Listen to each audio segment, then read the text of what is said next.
just another thought. So, I've come to a lot of realizations recently. That's why I posted. It happened right before I posted that video where I said, "Wake up and smell the roses," because our Father's Spirit I was being used to express truth to one of my best friends, because it's time for him to wake up. It's time for him to change. It's time for him to, wake up, smell the roses. But here's a thought. So most people believe that the story of the Messiah coming to die, resurrect, etc. is made up, or it's simply symbolic. But what if it's both symbolic and literal? Because from my perspective and in my reality, we are born into the flesh. Even though we aren't the flesh, we are spirit, but we're still born into the flesh. The flesh that has 6 protons, 6 neutrons, 6 electrons, which is 666, which could be considered the mark of the beast, which is what I believe.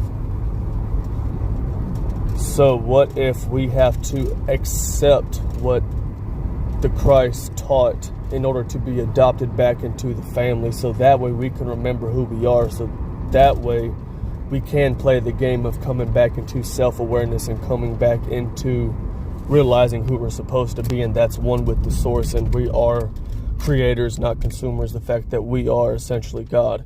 Not God the creator, but sons and daughters of God, so we are in the same nature as He is, because we are created in His image. The kingdom of heaven is within us. Seek ye first the kingdom of heaven, all things shall be added unto you.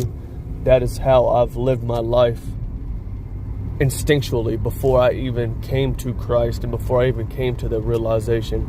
I always sought after peace, after truth, after knowledge, after things that could help wake people up. But I'm just realizing recently that every one of us lives in our own reality. Every one of us has a different point of view, and because of that, we all have misunderstandings. But that's why I have sought out truth so diligently, to the point that I know any truth that I share can be applied to any reality, not just mine, not just yours. Because yes, we all have certain truths that are only mine or yours. Like, for example, one of my favorite shows is Dragon Ball Z, Dragon Ball Super, etc. That might not be the same for you, but to me, that is a different truth in my reality. But just think about it. Just a thought.